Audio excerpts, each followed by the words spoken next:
Aphorisms on Love and Hate.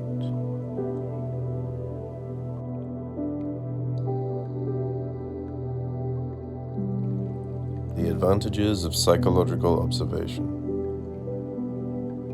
That meditating on things human, or too human, or, as the learned phrase goes, psychological observation, is one of the means by which man can ease life's burden. That by exercising this art, one can secure presence of mind in difficult situations and entertainment amid boring surroundings. Indeed, that from the thorniest and unhappiest phases of one's own life, one can pluck maxims and feel a bit better thereby. This was believed, known, in earlier centuries.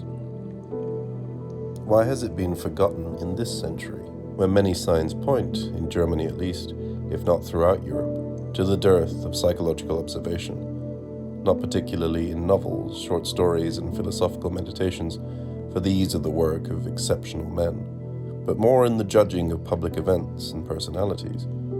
Most of all, we lack the art of psychological dissection and calculation in all classes of society, where one hears a lot of talk about men, but none at all about man. Why do people let the richest and most harmless source of entertainment get away from them? Why do they not even read the great masters of the psychological maxim anymore? For it is no exaggeration to say that it is hard to find the cultured European who has read La Rochefoucauld and his spiritual and artistic cousins. Even more uncommon is the man who knows them and does not despise them. But even this unusual reader will probably find much less delight in those artists than their form ought to give him, for not even the finest mind is capable of adequate appreciation of the art of the polished maxim if he has not been educated to it, has not been challenged by it himself. Without such practical learning, one takes this form of creating and forming to be easier than it is. One is not acute enough in discerning what is successful and attractive. For that reason, present-day readers of maxims take a relatively insignificant delight in them, scarcely a mouthful of pleasure. They react like typical viewers of cameos, praising them because they cannot love them, and quick to admire, but even quicker to run away.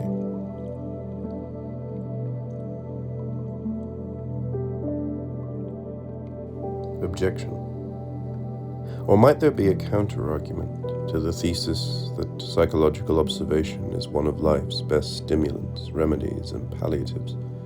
Might one be so persuaded of the unpleasant consequences of this art as to intentionally divert the student's gaze from it?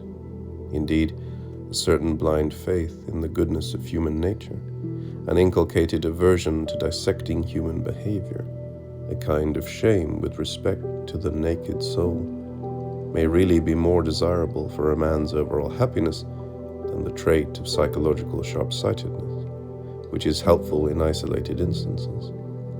And perhaps the belief in goodness, in virtuous man and actions, in an abundance of impersonal goodwill in the world has made men better, in that it has made them less distrustful.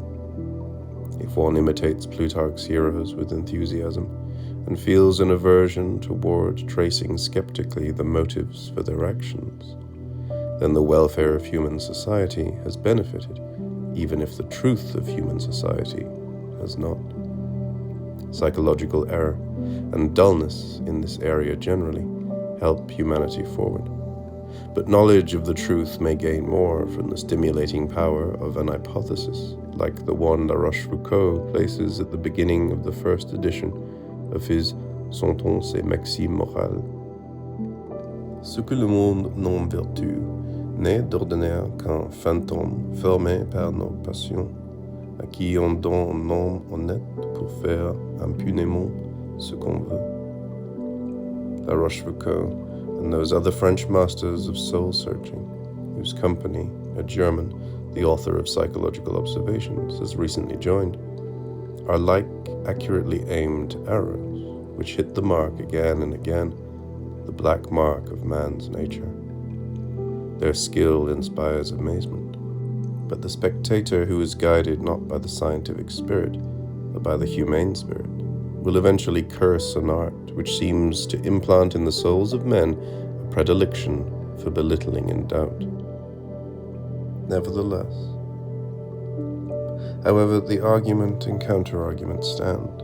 The present condition of one certain single science has made necessary the awakening of moral observation, and mankind cannot be spared the horrible sight of the psychological operating table with its knives and forceps. For now that science rules, which asks after the origin and history of moral feelings, and which tries, as it progresses, to pose and solve the complicated sociological problems, the old philosophy doesn't even acknowledge such problems, and has always used meager excuses to avoid investigating the origin and history of moral feelings. We can survey the consequences very clearly. Many examples have proven how the errors of the greatest philosophers usually start from a false explanation of certain human actions and feelings. How an erroneous analysis of so-called selfless behavior, for example, can be the basis for false ethics, for whose sake religion and mythological confusion are then drawn in. And finally, how the shadows of these sad spirits also fall upon physics and the entire contemplation of the world. But if it is a fact that the superficiality of psychological observation has laid the most dangerous traps for human judgment and conclusions, and continues to lay them anew, then what we need now is a persistence in work that does not tire of piling stone upon stone, pebble upon pebble. We need a sober courage to do such humble work without shame, and to defy any who disdain it. It is true that countless individual remarks about things human, and all too human, were first detected and stated in those social circles which would make every sort of sacrifice, not for scientific knowledge, but for a witty coquetry. And because the scent of that old homeland, a very seductive scent, has attached itself almost inextricably to the whole genre of the moral maxim, the scientific man instinctively shows some suspicion towards this genre and its seriousness. But it suffices to point to the outcome. Already it is becoming clear that the most serious results grow up from the ground of psychological observation, which principle did one of the keenest and coolest thinkers, the author of the book on the origin of moral feelings, arrive at through his incisive and piercing analysis of human actions. The moral man, he says, stands no nearer to the intelligible, metaphysical world than does the physical man. Perhaps at some point in the future this principle, grown hard and sharp by the hammer blow of historical knowledge, can serve as the axe laid to the root of man's metaphysical need, whether more as a blessing than as a curse for the general welfare, who can say? In any event, it is a tenet with the most weighty consequences, fruitful and frightful at the same time, and seeing into the world with that double vision which all great insights have. Morality and the ordering of the good. The accepted hierarchy of the good, based on how a low, higher, or a most high egoism desires that thing or the other, decides today about morality or immorality. To prefer a low good, sensual pleasure, for example, to one esteemed higher, health, for example, is taken for immoral, likewise to prefer comfort to freedom. The hierarchy of the good, however, is not fixed and identical at all times. If someone prefers revenge to justice, he is moral by the standard of an earlier culture. Yet by the standard of the present culture, he is immoral.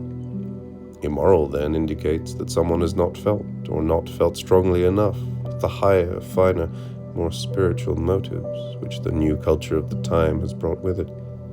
It indicates a backward nature, but only in degree. The hierarchy itself is not established or changed from the point of view of morality. Nevertheless, an action is judged moral or immoral according to the prevailing determination.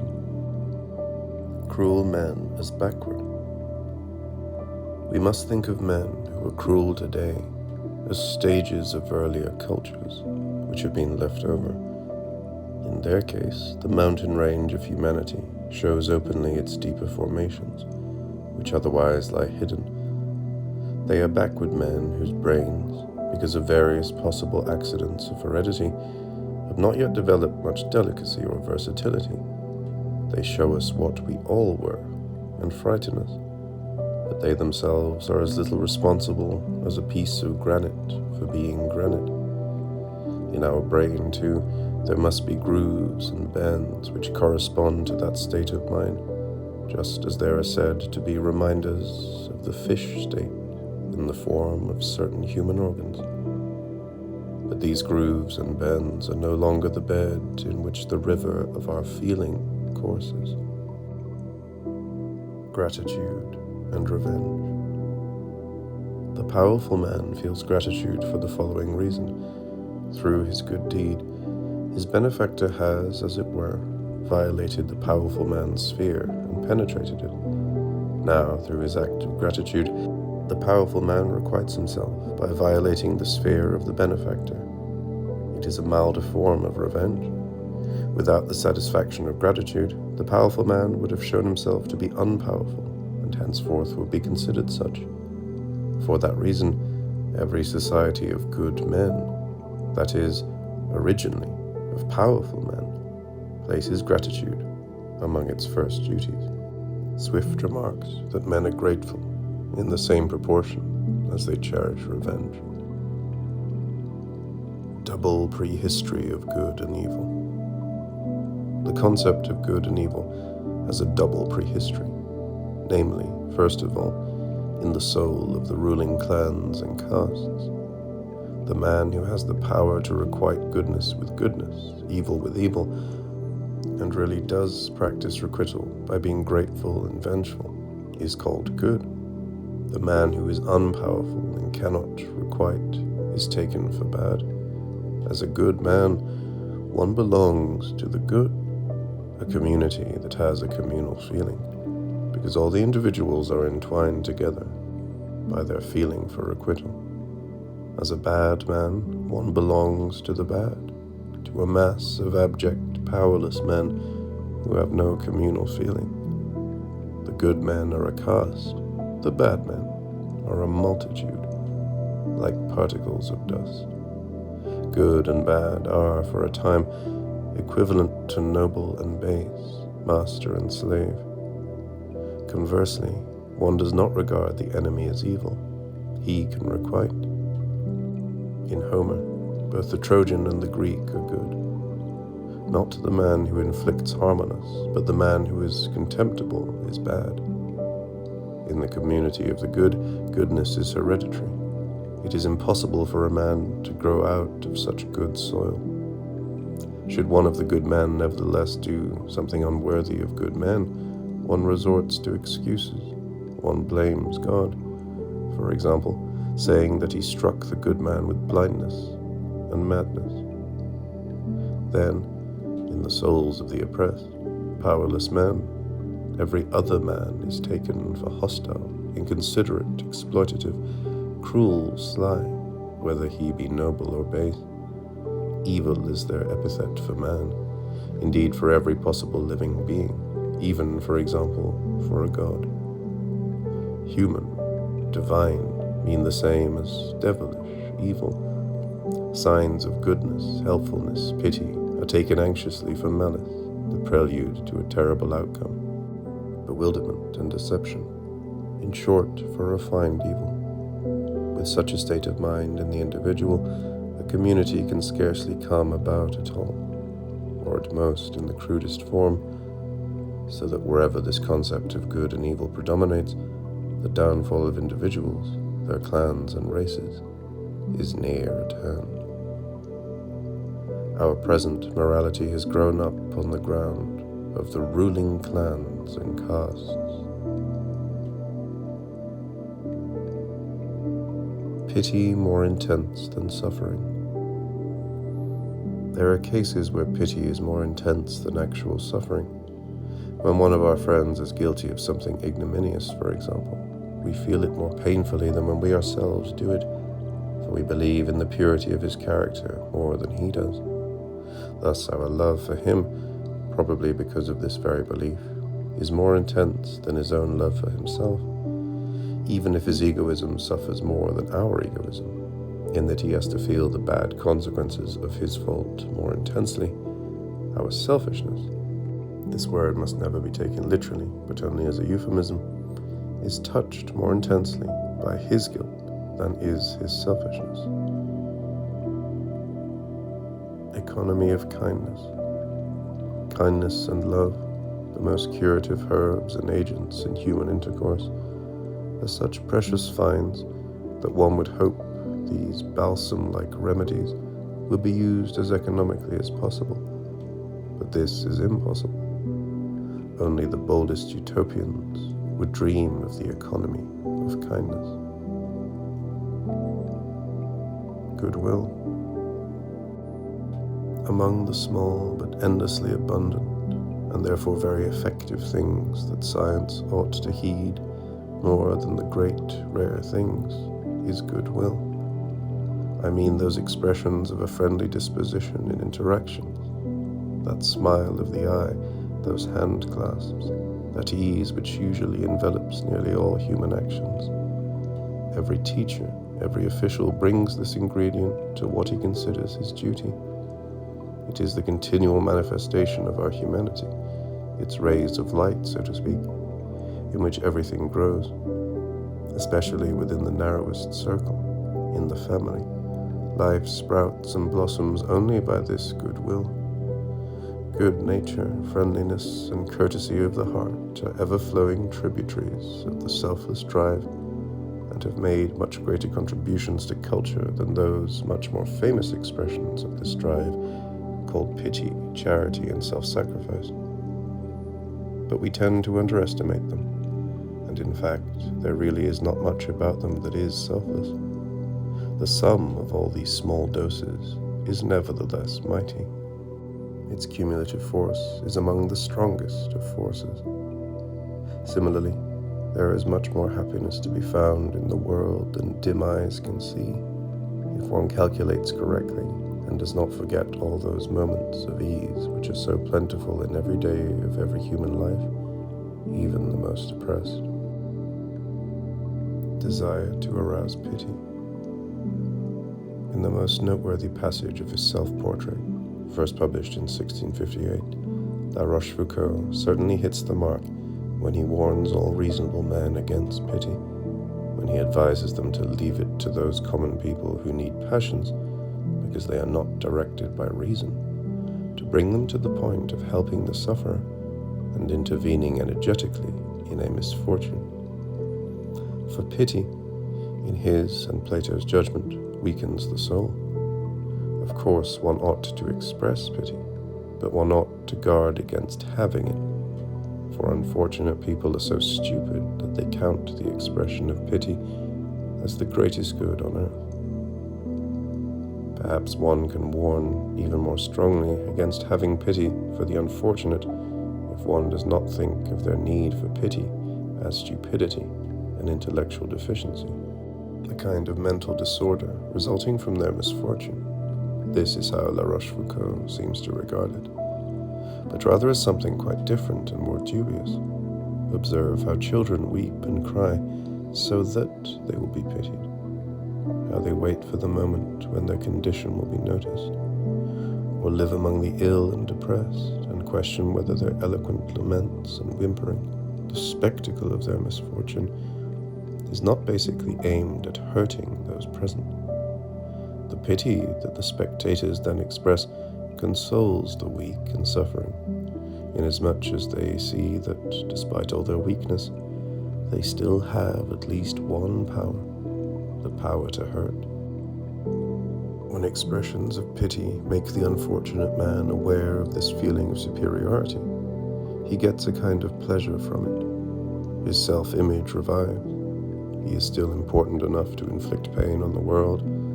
Thus the thirst for pity is a thirst for self-enjoyment, and at the expense of one's fellow men.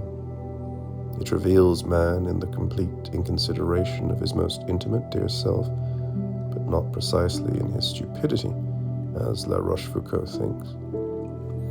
In social dialogue, 3/4 of all questions and answers are framed in order to hurt the participants a little bit. This is why many men thirst after society so much.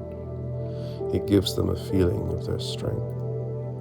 In these countless but very small doses, malevolence takes effect as one of life's powerful stimulants, just as goodwill, dispensed in the same way throughout the human world, is the perennially ready cure. But will there be many people honest enough to admit that it is a pleasure to inflict pain? That not infrequently one amuses himself, and well, by offending other men, at least in his thoughts, and by shooting pellets of petty malice at them? Most people are too dishonest, and a few men are too good to know anything about this source of shame, so they may try to deny that Prosper Mérimée is right when he says, Sachez aussi qu'il n'y a rien de plus commun que de faire le mal pour le plaisir de le faire. Know that nothing is more common than to do harm for the pleasure of doing it. How seeming becomes being. Ultimately, not even the deepest pain can keep the actor from thinking of the impression of his part and the overall theatrical effect, not even, for example, at his child's funeral. He will be his own audience and cry about his own pain as he expresses it. The hypocrite who always plays one and the same role finally ceases to be a hypocrite. Priests, for example, who are usually conscious or unconscious hypocrites when they are young men, finally end by becoming natural, and then they really are priests, with no affectation. Or if the father does not get that far, perhaps the son, using his father's headway, inherits the habit. If someone wants to seem to be something, stubbornly and for a long time, he eventually finds it hard to be anything else. The profession of almost every man, even the artist, begins with hypocrisy, as he imitates from the outside, copies what is effective. The man who always wears the mask of a friendly countenance eventually has to gain power over benevolent moods with that which the expression of friendliness cannot be forced. And eventually then, these moods gain power over him, and he is benevolent. Triumph of knowledge over radical evil. The man who wants to gain wisdom profits greatly from having thought for a time that man is basically evil and degenerate. This idea is wrong, like its opposite, but for whole periods of time it was predominant, and its roots have sunk deep into us and into our world. To understand ourselves, we must understand it, but to climb higher, we must then climb over and beyond it. We recognize that there are no sins in the metaphysical sense, but in the same sense, neither are there any virtues. We recognize that this entire realm of moral ideas is in a continual state of fluctuation, that there are higher and deeper concepts of good and evil, moral and immoral. A man who desires no more from things than to understand them easily makes peace with his soul, and will err, or sin as the world calls it, at the most out of ignorance, but hardly out of desire. He will no longer want to condemn and root out his desires, but his single goal, governing him completely, to understand as well as he can at all times, will cool him down and soften all the wildness in his disposition. In addition, he has rid himself of a number of tormenting ideas. He no longer feels anything at the words, pains of hell, sinfulness, incapacity for the good. For him they are only the evanescent silhouettes of erroneous thoughts about life and the world. Morality as man's dividing himself. A good author who really cares about his subject wishes that someone would come and destroy him by representing the same subject more clearly and by answering every last question contained in it. The girl in love wishes that she might prove the devoted faithfulness of her love through her lover's faithlessness. The soldier wishes that he might fall on the battlefield for his victorious fatherland, for in the victory of his fatherland, his greatest desire is also victorious. The mother gives the child what she takes from herself: sleep, the best food, in some instances even her health, her wealth. Are all these really selfless states, however? Are these acts of morality miracles because they are, to use Schopenhauer's phrase, impossible and yet real? Isn't it clear that in all these cases man is loving something of himself, a thought, a longing, an offspring, more than something else of himself, that he is thus dividing up his being and sacrificing one part for the other? Is it something essentially different when a pig-headed man says, "I would rather be shot at once than move an inch to get out of that man's way"? The inclination towards something, a wish, a drive, a longing, is present in all the above-mentioned cases. To yield to it, with all its consequences, is in any case not selfless. In morality, man treats himself not as an individual, but as a dividual. What one can promise. One can promise actions, but not feelings, for the latter are involuntary. He who promises to love forever or hate forever, or be forever faithful to someone, is promising something that is not in his power. He can, however, promise those actions that are usually the consequence of love, hatred, or faithfulness, but that can also spring from other motives. For there are several paths and motives to an action. A promise to love someone forever, then, means, as long as I love you, I will render unto you the actions of love. If I no longer love you, you will continue to receive the same actions from me, if for other motives. Thus the illusion remains in the minds of one's fellow men that the love is unchanged and still the same. One is promising that the semblance of love will endure then, when, without self-deception, one vows everlasting love.